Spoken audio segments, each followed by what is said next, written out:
comenzamos con esta parte de la reacción en la cadena de la polimerasa, es fundamentalmente lo que tenemos que tener claro ya, que este es un método in vitro.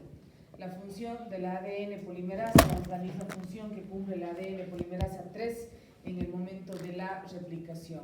Por ende, comenzamos viendo la parte de ADN polimerasa en la parte de la replicación de nosotros dentro de lo que sucede en el núcleo de cada una de las células, para llegar a esta parte de cómo se aplica en la parte de la biotecnología.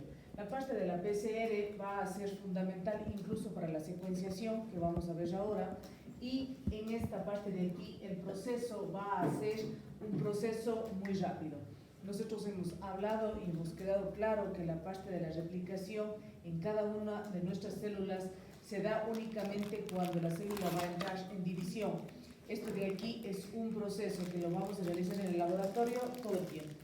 Vamos a ver lo que esto de aquí nos facilita, no solamente la replicación para la secuenciación de nuestro ADN, sino para la parte de todo lo que es el diagnóstico en ADN viral o ARN viral. Vamos a ver cómo funciona la transcriptasa inversa en este momento, y la parte de lo que es el diagnóstico en la parte de lo que es ADN bacteriano. Por lo tanto, el PCR actualmente es una técnica estandarizada para las pruebas y confirmación de resultados de microbiología.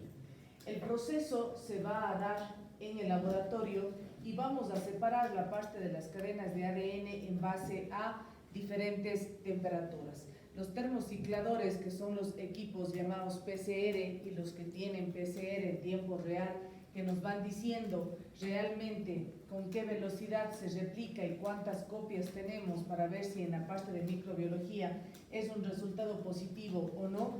En la parte de genética humana, esto de aquí nos va a dar a nosotros un segmento de ADN replicado que posteriormente tiene que ser validado con electroforesis.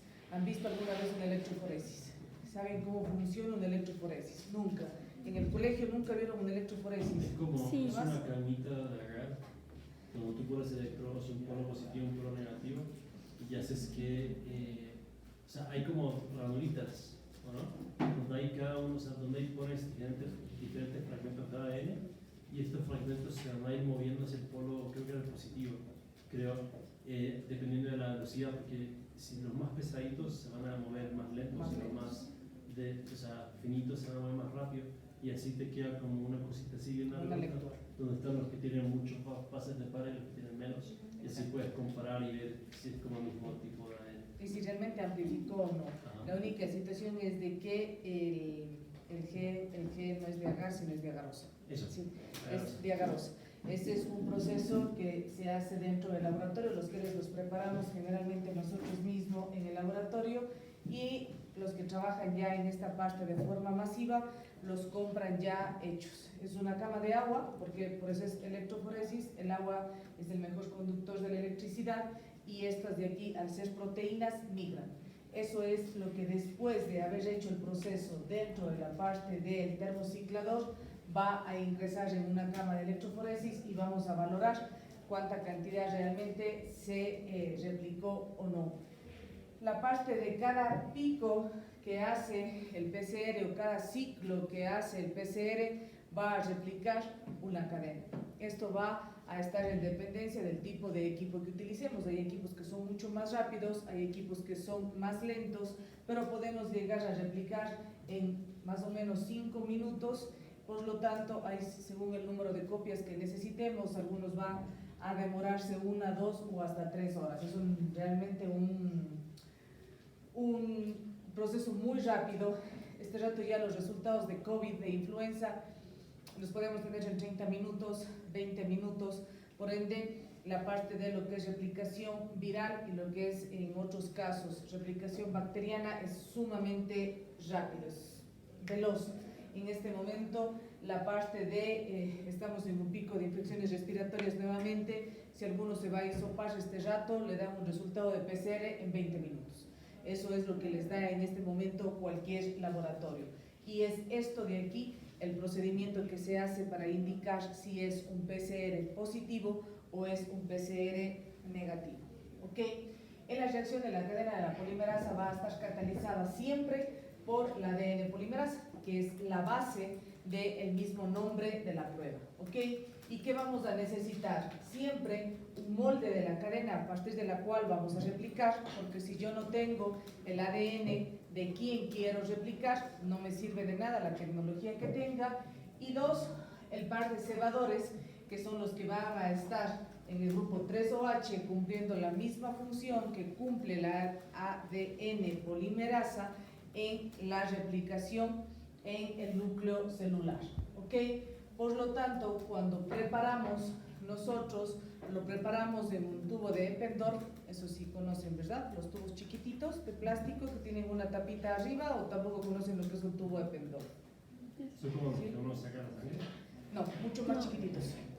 Son como los que unas tienen la punta balitas, de una pipeta. tienen la forma de una bolita, sí es en donde entra la pipeta, son sumamente chiquititos y con una tapa específica. Estos de aquí es con lo que se trabaja. El tope máximo de la capacidad de estos tubos es de 1 ml. Por ende, todo lo que se va a trabajar en laboratorios con genética, vamos a trabajar con microlitros. 0.2, 0.1, 0.5 microlitros. Es con eso, con la cantidad que trabajamos. Por eso de la extracción de ADN que tengamos de cualquier persona, se tiene que diluir y prácticamente nunca trabajamos con más de tal vez 0.5 microlitros de ADN diluido, que es el que va a ser la cadena molde, a partir de lo cual en eso vamos a poner obviamente ADN polimerasa, vamos a poner la parte de los cebadores y los nucleótidos que yo necesito que se vayan adicionando. Entonces eso prácticamente trabajamos, insisto, en un tubo de 1 ml y no llenamos el tubo. Cuando trabajamos más o menos tal vez con medio ml. Es absolutamente toda la muestra que se ingresa en un termociclador, que es en donde se trabaja la prueba de PCR. Tenemos que, para poder amplificar el ADN, esto de aquí nos va a dar también las secuencias específicas de ARN. Por ejemplo, el mismo SARS-CoV-2 es un virus ARN y estoy diciendo que lo único que funciona es el ADN. Por ende, yo necesito primero que ese ARN viral convertirlo en ADN para que pueda haber una reacción en cadena de la polimerasa. ¿A través de qué obtenemos eso? A través de esta enzima que se llama transcriptasa inversa, es decir, del ARN transcribo a ADN, por eso ese ADN va a tener siempre una C adelante que va a ser ADN complementario. Siempre que ustedes vean una prueba, un resultado, un estudio que tenga una C adelante, es un ADN que se obtuvo a partir de ARN. ¿Ok? Recién nosotros logrando esto de una cadena complementaria de ADN, recién ahí puedo ingresar a hacer una PCR, porque va a funcionar siempre con ADN polimerasa. ¿Ok? Entonces, en el laboratorio, lo primero que necesito es a la muestra que obtenemos en el hisopado, utilizar una transcriptasa inversa y a eso, ahí sí, poder trabajar con esa nueva cadena de ADN a trabajar en lo que es la secuenciación específica del virus. ¿Está claro? Este estudio de PCR se puede realizar en ARN. No. No. Primero tengo que, si tengo una muestra de ARN, tengo que transcribir a través de una transcriptasa inversa a ADN y ahí sí obtengo. No puedo correr una muestra de ARN en una prueba de PCR. ¿Sí? Puedo obtener resultados de PCR a partir de un microorganismo ARN, sí, porque ese microorganismo de ARN tiene que sufrir el proceso de transcriptasa inversa, tengo un ADN complementario y ese ADN complementario es el que se amplifica en la prueba de PCR. ¿Estamos claros? No se corre en una prueba de PCR una muestra ARN. Siempre se corre en el PCR una muestra ADN. ¿Sí? ¿Perdón? No. ¿Estamos claros en esto de aquí? ¿Existe alguna duda de cómo funciona la reacción en cadena de la polimerasa? ¿No? Vamos a ver cuáles son las limitaciones. La principal limitación que requiere la PCR es de que yo tengo que saber exactamente qué segmento de ADN quiero amplificar. Si yo tengo, por ejemplo, el gen CFTR, que es el gen de la fibrosis quística, yo tengo que saber específicamente qué secuencia tiene ese gen para yo cortar específicamente ese gen y pedir que se amplifique ese gen, ¿sí? Si yo no conozco, si yo digo yo quiero amplificar, pero ¿qué quiero amplificar? Y no sé qué quiero amplificar porque no conozco cuál es la causa, cuál es la condición que el paciente presenta, no me sirve, ¿sí? Entonces primero yo tengo que saber qué segmento del ADN yo quiero amplificar para ahí sí poder poner la enzima y el segmento que quiero amplificar. Dime. Doctor, ¿qué pasa si tenemos un gen que tiene como 6 nucleótidos? Y yo le pongo como ya para hacer el PCR. Pero ¿qué pasa si esos mismos nucleótidos se repiten en otro lugar del ADN y no son del gen? Los nucleótidos se van a repetir siempre porque acuérdate que nucleótidos en el ADN tengo 4, no tengo más. Sí. ¿Sí? Lo que se va a poner específico y que va a definir el segmento de ADN que yo quiero identificar son la parte de los extremos. Sí. ¿Sí? Si yo quiero saber con qué cebador yo arranco para poder nosotros arrancar la reacción en la cadena de la polimerasa. Entonces tienes que agarrar una buena cantidad de nucleótidos. Siempre vas a poner una buena cantidad de nucleótidos. Si a ti te dice que el gen tiene aproximadamente 1000 pares de bases, ¿no es cierto? Y quiero replicar 50 veces, tengo que tener 50.000 nucleótidos. Entonces, en el momento en el que yo preparo mi mezcla en el tubito, yo tengo que saber cuántos microlitros voy a poner de la parte de nucleótidos, de la parte de enzima, de la parte de ADN y con eso de ahí de la parte de cebadores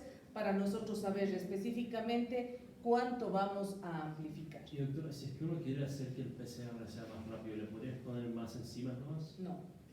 El PCR, la única cuestión que te va a hacer más rápido o más lento es la temperatura, ¿sí? Y con qué velocidad ese PCR sube la temperatura y baja la temperatura. Sí, porque nosotros normalmente cuando estamos replicando dentro de nuestro organismo, nosotros necesitamos todas las enzimas que abren, que mantienen separados los nucleótidos, que van desarrollando el ADN. No, aquí directamente lo que va a desnaturalizar el ADN es la temperatura.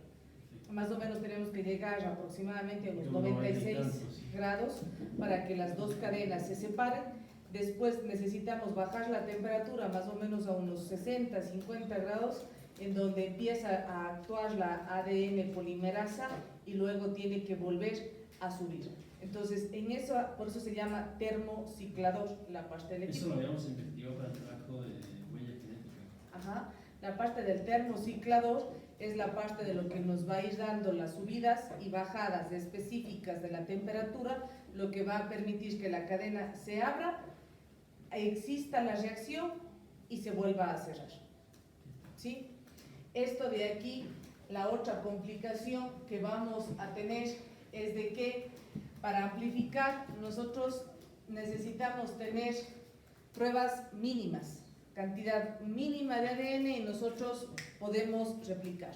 Por eso la PCR es la base de la secuenciación y la secuenciación es lo que necesitamos incluso para la parte de medicina forense, para la parte de huella genética, en la que nosotros con segmentos muy pequeños de ADN vamos a poder lograr amplificar. ¿Cuál es el problema? Que se contamina muy fácilmente. Si la parte de los que están en el laboratorio no usan una mascarilla y contaminan con su saliva la prueba que están haciendo, van a salir replicando la de ellos. Se va a replicar la muestra. Sí, completamente. si es que en el momento en el que están tocando no usan guantes y por el laboratorio sudaron, cae una gota de sudor o contaminan con sudor, porque estamos hablando de microlitros, o sea, una gota ya es bastante. Eso sería la mayoría de los papers que uno tenía que leer para trabajar la genética. Sería como que esto es medio malito porque uno lo hace así y ya te fregas. Exacto. Por eso cuando trabajamos en un laboratorio de genética, trabajamos con gorro, trabajamos con la parte de una mascarilla y trabajamos con guantes. Más que nada porque vamos a contaminar una muestra y si es que esa muestra es una muestra de una violación, ¿cómo van ustedes a volver a conseguir la muestra? Sí. 1. 2. Si es que es el resto de algún embrión, ¿dónde van a conseguir el resto de la muestra? ¿Sí? 3. Si es alguna muestra forense de alguna situación de algún cadáver o de algo que se encontró, ¿cómo van a amplificar la muestra? Ese es el principal problema, porque el menor de los problemas es de que sea de un paciente y que tengan que llamarle a tomar una nueva muestra. El otro problema es de que ustedes terminen siendo papás de un guagua que no es de ustedes en una prueba de paternidad. Entonces, a esa parte de ahí es importante que tengamos claro cuando hablemos de esto. ¿Y cuál es el otro problema? Ya te atiendo, José, un minutito. El otro problema que tengo también es la parte de la contaminación. Nosotros normalmente trabajamos estas muestras dentro de una cámara de flujo, porque si es que nosotros no limpiamos nuestra mesa y asentamos ahí las puntas de las pipetas, y eso estaba contaminado antes con una muestra de algo viral o bacteriano, al ser condiciones más pequeñas, van a contaminar la muestra y después no sabemos qué mismo fue lo que nos replicó. Es más, podemos haber terminado la replicación y no haber replicado lo que quisimos. Se terminó replicando ADN viral o bacteriano. ¿Ok? Entonces es importantísimo dentro del laboratorio, cuando se vaya a trabajar resultados de estudios con PCR, ojo, no solamente en ADN nuestros laboratorios de este rato, si ustedes pasan por cualquiera de los laboratorios que existe aquí en Cuenca, ya su mayoría dice laboratorio biomolecular, todos hacen cosas biomoleculares, porque todos en su mayoría quieren hacer COVID. Entonces están haciendo pruebas PCR, ya no solo para COVID, sino ahora que abrieron los paneles virales que hacen influenza H1N1, influenza A, influenza B y COVID, una sola en un solo panel, en un solo hisopado. Si eso se contamina con alguna otra muestra, el resultado es negativo, posiblemente un falso negativo, o peor aún, les terminan diciendo que tienen una bacteria que nada que ver. ¿Ok? Entonces, a esta parte siempre de trabajar en un laboratorio, en cualquiera, insisto, aunque no sea específicamente de genética humana, es indispensable la parte de bioseguridad, no solo para ustedes que se pueden contaminar con cualquier cosa, sino para que el resultado que estén yendo a dar al paciente sea lo más acertado posible. ¿Ok? Dime, José Vivas. Era una pregunta que ya más o menos contestó. Era ¿cómo uno puede prevenir que no sé, de repente que hay una celulita de piel muerta ahí o viva o una espora de un hongo con la camarita? ¿Cierto? Sí, se trabaja en una cámara de flujo. Siempre que preparamos en una cámara de flujo. Es por lo que todavía los laboratorios de genética siguen siendo bastante caros, porque una cámara de flujo, para nosotros poder trabajar en un medio lo más estéril posible, te puede estar costando siquiera unos 300.000. Solamente la cámara de flujo, porque ahí vas a preparar todas las muestras, incluso la sangre para cariotipo la preparamos dentro de una cámara de flujo, ¿sí? Porque vas a utilizar ahí sí medios de cultivo reales, incluso utilizas sangre de oveja, utilizas muchas cosas para poder hacer que la célula entre en división celular y poder cortar la mitosis en metafase.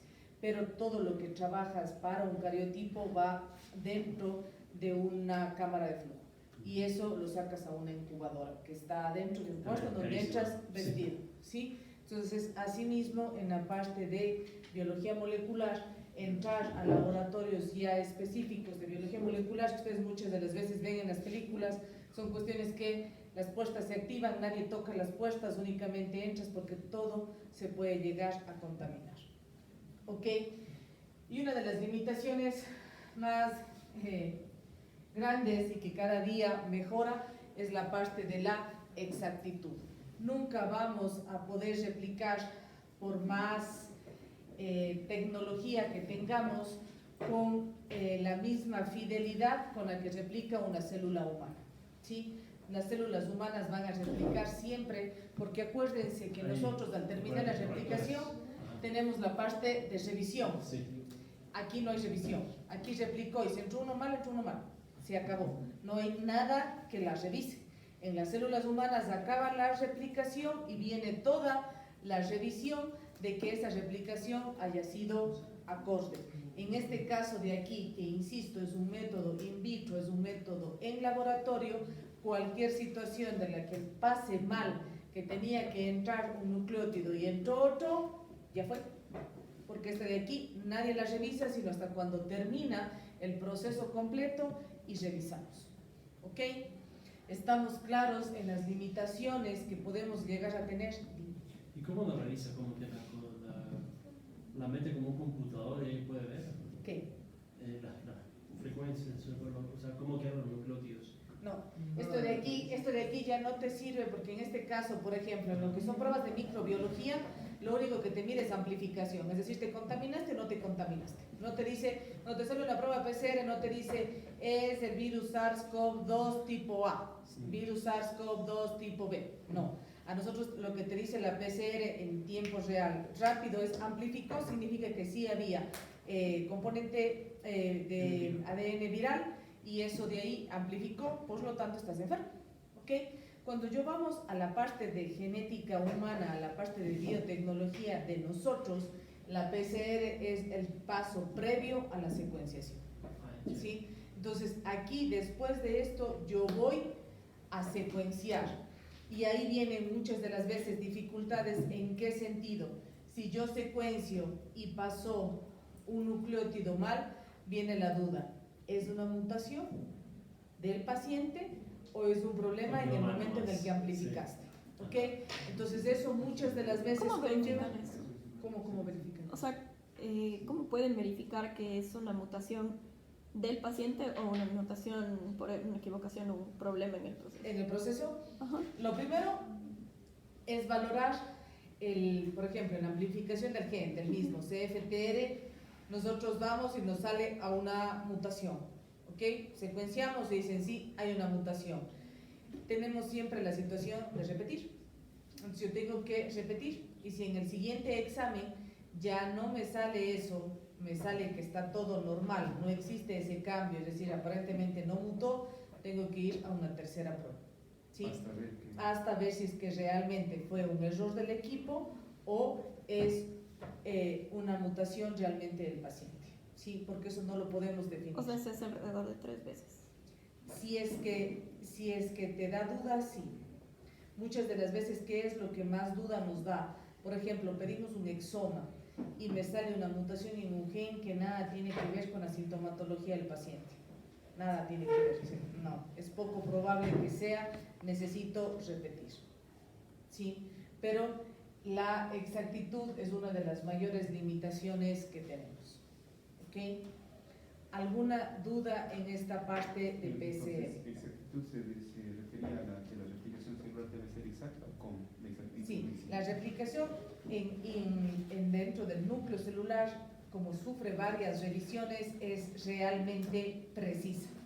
Aquí yo no tengo un método de revisión, por lo tanto el nucleótido que entró puede ser uno equivocado y no hay un método de revisión como sí ocurre en la parte biológica humana, ¿sí? Para eso es lo que nos referimos con la parte de exactitud, ¿sí? ¿Alguna otra duda? ¿No? ¿Está claro este proceso de PCR? Perfecto.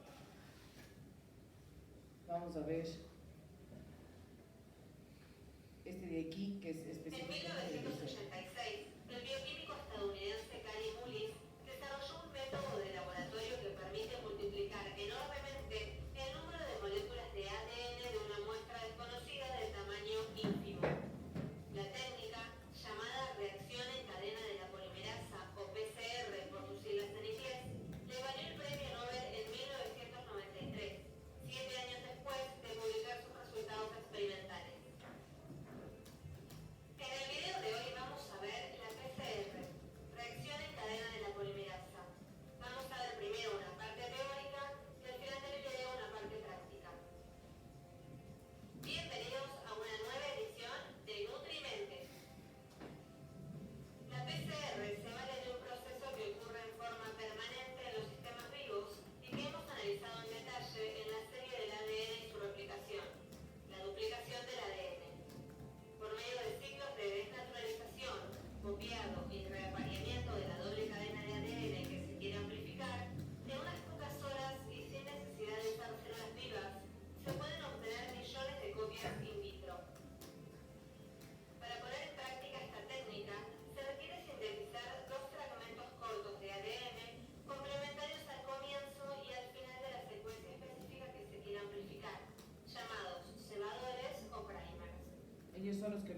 esto ¿ok? mejor vamos a representarlo gráficamente. Cada una de estas líneas representa una de las hebras de ADN complementarias de nuestra muestra. Puede ser una muestra de ADN de una persona, de una planta, de un animal, de una bacteria o de un virus, por ejemplo. Lo primero que hacemos es elegir un fragmento de todo ese genoma que queramos amplificar. Puede ser un fragmento corto, como por ejemplo de 50 pares de bases o menos, o más largo, como de 2000 pares de bases. El fragmento que elijamos amplificar va a depender del objetivo que tengamos para hacer la PCR. Una vez que tenemos elegida la secuencia a amplificar, debemos sintetizar los primers, que son pequeños fragmentos de ADN simple cadena de alrededor de 20 pares de bases, complementarios a la zona del comienzo y el final de la zona de interés, y de esta manera la delimitan. Los dos primers tendrán secuencias diferentes, ya que serán complementarios a distintas zonas del ADN. Para diferenciarlos, se los denomina primer forward y primer reverse.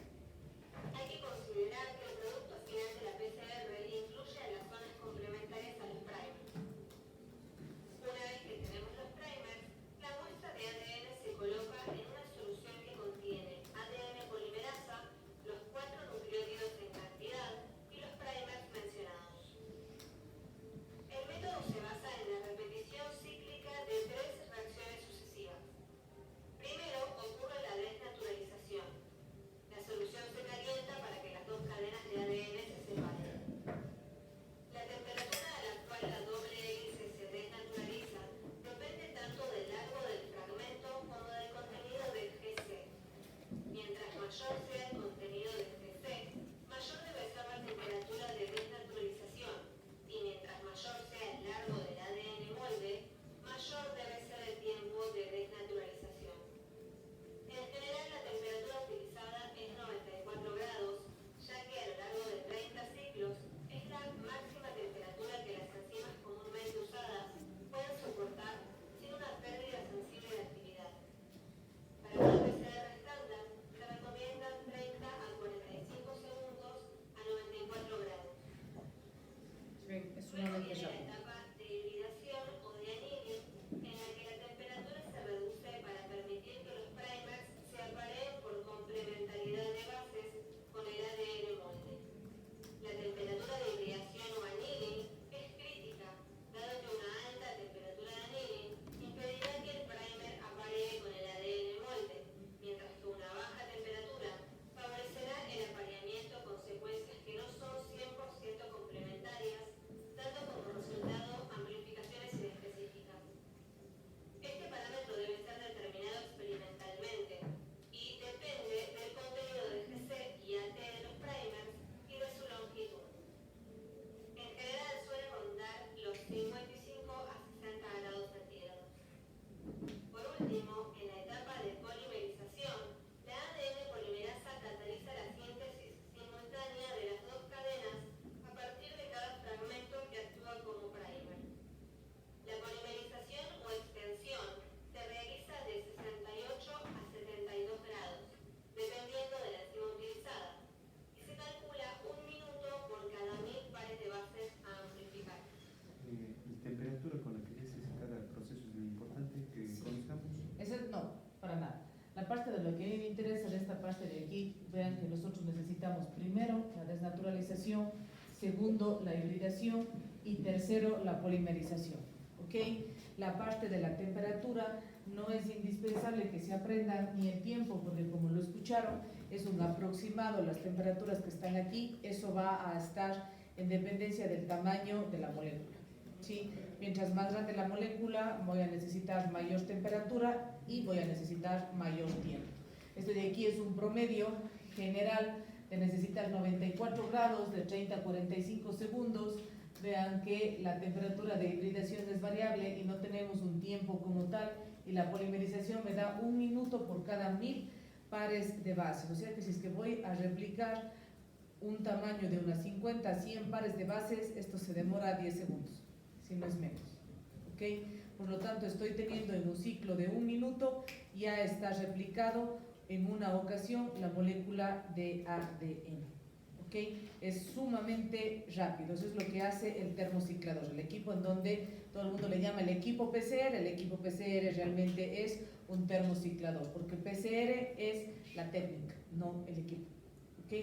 Esta técnica de aquí se basa en la desnaturalización, hibridación y polimerización. Son las 3 etapas que tiene que sufrir la molécula in vitro para poder replicarse. Al cabo del primer ciclo de 3 reacciones, el fragmento de ADN elegido se ha duplicado y por lo tanto se ha duplicado la cantidad de ADN molde disponible para el segundo ciclo.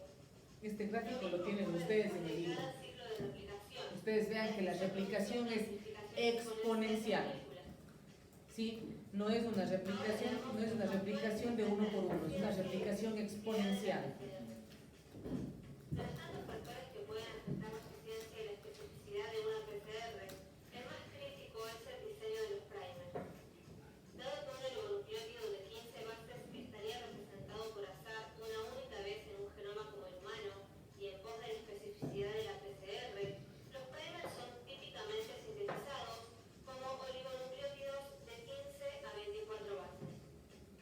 De cualquier manera, es altamente recomendable cerciorarse mediante una búsqueda en la base de datos apropiada de que los primers de interés no amplifican ninguna otra secuencia que la deseada. Esto de aquí de la identificación de los primers es la base del laboratorio, ¿ok? Si el biólogo molecular que va a trabajar en esto no identificó cuáles son los primers, puedo amplificar cualquier segmento de ADN que yo quiero. El primer es específico para decirme aquí inicio, aquí termino. Por eso una de las cuestiones más costosas para los estudios genéticos son los primers, porque cuando hay algún segmento para el cual no existe un primer comercial, mandamos a preparar los primers en laboratorios específicos. Y un primer que aproximadamente nos venden en un ml de primer, posiblemente nos puede llegar a costar hasta $4,000, y si mandamos a preparar uno específico. Entonces, estos de aquí, los que son ya estandarizados en laboratorios en donde se consume un ml de primers por semana, los costos bajan considerablemente. Por eso en Estados Unidos y Europa, hacer la secuenciación de un gen tranquilamente salen $200, $250, exagerando. Aquí la secuenciación de un gen no nos va a conseguir en menos de $400 a $500, casi se nos duplica los costos por el costo de importación de los primers, ¿sí? Pero eso es la base para yo poder decir que tengo bien definido el segmento que voy a amplificar. Doctora, una pregunta. Los primers serían como los cebadores. Exactamente. Los primers son los cebadores, ¿sí? Sino que en el punto de vista del laboratorio les llaman primers, ¿sí? Nosotros, dentro de nosotros tenemos los cebadores, que tenemos que tener los cebadores para que la ADN polimerasa entre y vaya ingresando. Es O sea, más, esto decimos es que los prácticamente lo mismo, solamente los primers no son naturales, son sintetizados. todo es in vitro. Todo lo que utilizamos aquí, a excepción de la muestra de ADN, todo lo demás es in vitro. Todo lo demás que se utiliza es elaborado en un laboratorio. Nada es biológico a excepción de la cadena molde. Entonces, ¿cómo saben sintetizar cada primer? Porque si yo digo que voy a hacer, no, si yo digo que voy a secuenciar, eso nos dio el genoma humano. Si yo digo que yo voy a secuenciar el CFTR, yo sé la secuencia con la que arranca el CFTR y en la que termina ese gen. Eso nos dio el genoma. A eso yo tengo que conseguir el primer específico de esta secuencia y de esta secuencia, con la que inicia y con la que termina. Entonces yo sé que estoy amplificando ese gen, solo esa parte. ¿Sí? Si no, yo puedo amplificar todo el ADN y secuenciar todo el ADN como secuencio en un exoma. Y ahí sí no necesito primers, yo voy a secuenciar todo. Entonces hago una reacción en la cadena de la polimerasa con cebadores universales, generales, que me amplifiquen, que sean estándar, porque yo necesito que toda la secuencia de ADN se me amplifique para después poder secuenciar. ¿Sí? ¿Está claro? ¿Alguna otra duda en los primers? Tentaciones para un diseño de primers exitoso. Esta es la Biblioteca Nacional de los Estados Unidos, ahí es donde se consultan todos los que hay. Hoy en día existen numerosos programas, muchos de ellos gratuitos, que los diseñan automáticamente basándose en criterios termodinámicos y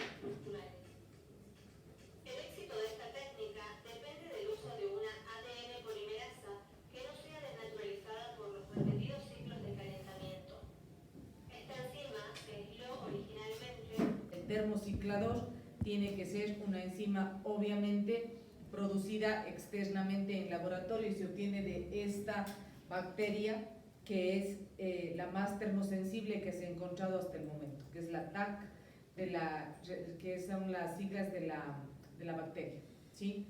Por eso se llama TAC ADN polimerasa. Y luego han ido surgiendo diferentes variantes. Todas las enzimas utilizadas poseen actividad de polimerasa 5' a 3' y algunas poseen además actividad de isonucleasa 5' a 3' o actividad de isonucleasa 3' 5', es decir, actividad correctora o proofreading. Las distintas enzimas utilizadas poseen distintas procesividades, tasas de error y dejan distintos tipos de extremos. Todas las ADN polimerasas termoestables requieren de cationes divalentes para su actividad, en general magnesio y en menor medida manganeso. Los 4 tipos de nucleótidos trifosfato o de DNP y los primers son capaces de interaccionar con el magnesio, por lo que la molaridad de este último debe ser mayor que la molaridad del grupo fosfato aportada por los NTPs y primers. De esta manera, la concentración óptima del magnesio debe ser analizada empíricamente en cada caso, siendo como punto de partida 1,5 milimolar. Clásicamente se utiliza un buffer comercial que ya viene preparado. A veces este buffer puede ya traer incluido el magnesio y no hace falta agregar aparte en la reacción. Estos de aquí son los tubos de Eppendorf para los que no conocen, ¿sí? Por eso algunos les llaman que tienen la forma de una bala, ¿sí?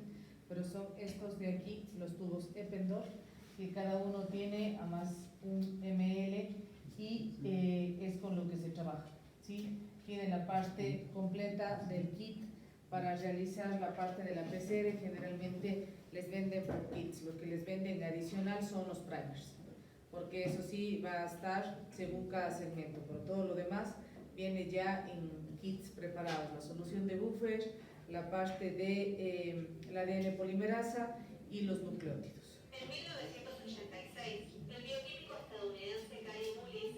Listo. ¿Se entendió esa parte de ahí? Estamos un poco más claros de la PCR viendo la parte de las diferentes reacciones, ¿verdad? Y eso nos hace caer ya en lo que es la secuenciación. La secuenciación comenzó hace muchos años, aproximadamente en los años 70, ya con Sanger, que fue un científico al que igual le valió un premio Nobel de Medicina, y como ustedes ven en el siglo XX hay prácticamente varios, casi 5 o 6 que ganaron el premio Nobel de Medicina por la parte de biología molecular, comenzando con Watson y Crick desde la doble hélice hasta todo lo que es el proceso de PCR, todo el proceso de secuenciación, la parte de CRISPR, como vimos.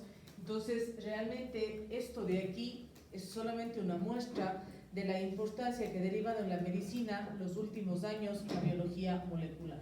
Los premios Nobel de Medicina se han basado en las investigaciones y los resultados que tenemos en todo lo que es biología molecular. Sanger lo que hizo es utilizar un método que se llama didesoxi.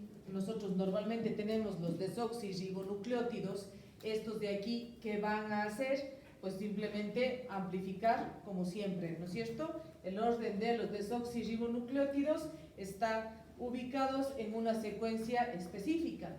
Si yo hablo de desoxirribonucleótidos, automáticamente estoy hablando de ADN. Por ende, no necesito especificar que el método está basado en ADN, porque es desoxirribonucleótidos y estamos hablando que son nucleótidos del ADN, ¿verdad? Esto de aquí se basa nuevamente en la replicación. Toda la secuenciación se basa en la replicación. ¿Qué va a hacer este método? Si nuevamente nos menciona que va por la elongación de la ADN polimerasa. Entonces, ¿qué diferencia vamos a tener con el PCR? Pues que primero necesito amplificar en un termociclador las secuencias de ADN y luego ahí sí me pongo a leer como un libro. Esa es la secuenciación. Por eso es que la secuenciación del genoma humano arrancó con el método Sanger en el año de 1997 y es lo que se nos demoró para nosotros poder tener la secuenciación completa del genoma humano en el año 2003.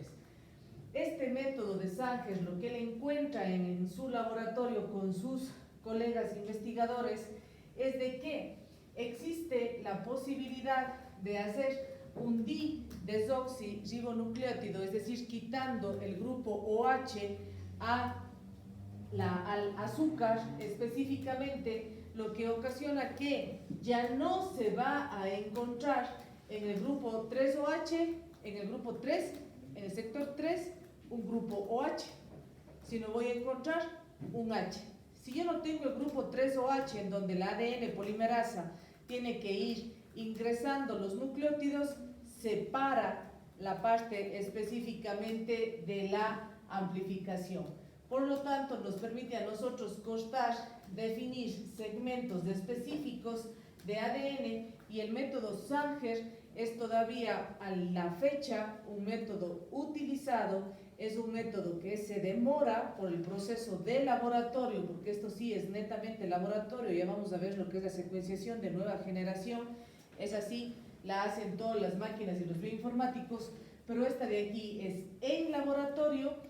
Y dentro de esto, adicional a lo que nosotros estuvimos uniendo en la PCR, van a entrar los didesoxirribonucleótidos, y a estos de aquí los van a teñir de una manera fluorescente.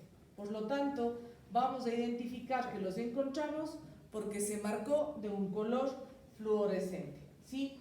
Esta de aquí es el método de Sanger, que es el más antiguo. Depende del segmento que nosotros queramos secuenciar, tenemos que estar, al igual que en la PCR, muy claros de lo que quiero amplificar, pero mientras tanto aquí en la nueva generación eso cambia completamente.